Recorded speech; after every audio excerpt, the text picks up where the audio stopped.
Monsieur le Président, il était une fois un homme, travailleur, habile, talentueux, qui avait fait le pari fou de convaincre 5 éminents juristes, tout en ayant travaillé avec acharnement sa plaidoirie, que justement nous ne gagnions rien à travailler.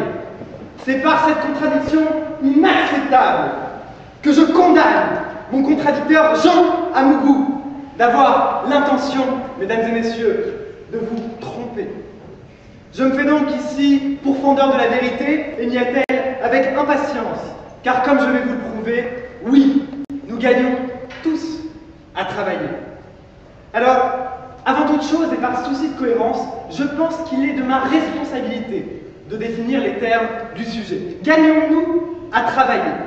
Par travailler, je m'en remets aux connaissances de M. Desraillaux. Travailler vient du latin et il renvoie à un instrument de torture.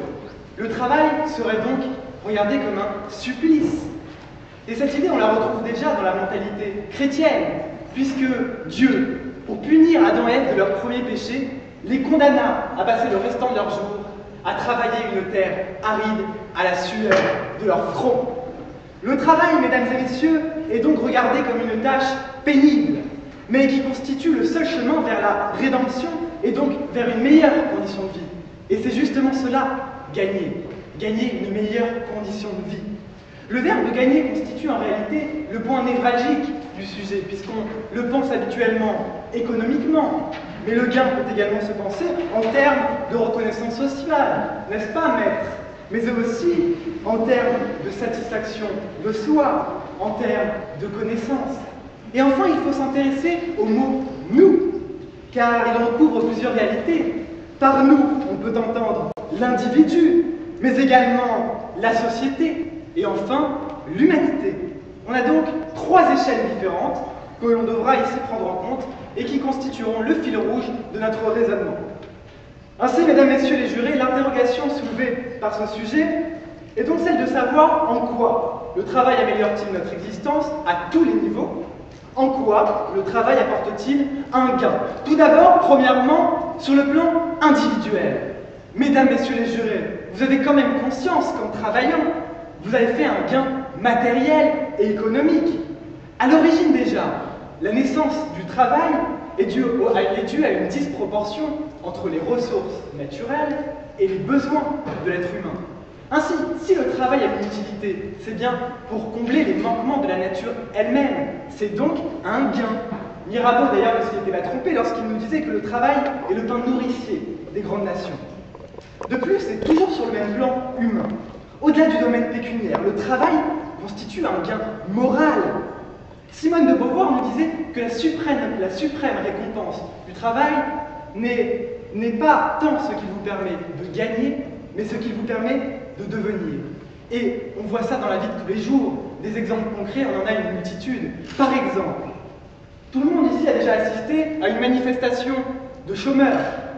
Or, les chômeurs, ce n'est pas de l'argent qu'ils revendiquent, mais c'est du travail. Et bien pourquoi cela? Parce que le travail apporte beaucoup plus que de l'argent. Cela dit, il n'est pas nécessaire d'avoir un emploi pour travailler. Tous autant que nous sommes ici dans cette salle, qu'importe notre religion, notre race, nos convictions, notre CV, nous nous posons tous les mêmes questions intérieurement, en tentant d'y apporter des réponses comme on le peut. Le travail intellectuel nous fait donc prendre conscience de qui on est, nous fait mûrir toutes sortes de sujets. C'est donc un gain. Je m'adresse à vous particulièrement, maître Sourville. Lorsque vous défendez un client, la première étape n'est-elle pas ce travail intérieur qui vous permet ensuite de défendre à bien votre client et de gagner un procès? Mais il n'y a pas que cela.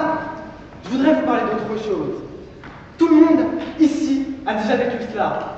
Messieurs comme madame, il y a quelques mois, je me suis pris ce qu'on appelle dans le jargon populaire un râteau. En résumé, une fille me plaisait, j'avais l'impression que je la faisais rire, que je la faisais rougir, jusqu'à ce qu'elle dise à une amie à elle, qui était malheureusement aussi mon amie, que j'étais un peu comme une télévision. En tant que je disais souvent n'importe quoi, mais qu'on m'écoutait quand même parce que c'était gratuit. Eh bien, comme tout le monde, j'ai tenté d'être un peu entreprenant et cela m'a vite refroidi. Ce genre de situation qui nous est à tous arrivé dans cette salle nous fait prendre conscience que l'on est imparfait, nous fait prendre conscience que nous devons évoluer. Après ce genre d'épisode, nous perdons confiance en nous. Il faut donc se reconstruire intérieurement. Eh bien, si je suis là devant vous aujourd'hui, mesdames, messieurs les jurés, c'est bien, n'est-ce pas, une belle revanche sur la vie? Eh bien, c'est mon travail intérieur qui me l'a permis. Ainsi, nous avons vu que sur le plan individuel, nous gagnons beaucoup à travailler. Mais ce gain est aussi un gain sociétal, un gain pour la société, je m'en explique. Vous, madame, vous avez quand même conscience que c'est grâce à votre travail que les femmes parviennent à annihiler les différences hommes-femmes. C'est grâce à votre travail qu'aujourd'hui, face à moi, je n'ai pas affaire à 5 mâles. Eh bien, vous, messieurs, en travaillant, vous avez grandi les rangs d'une grande confrérie, qui est le corps juridique. Vous vous êtes ainsi érigé en modèle pour nous, jeunes étudiants de Paris 12. Ainsi, le travail profite à tous et la société s'en porte toujours mieux.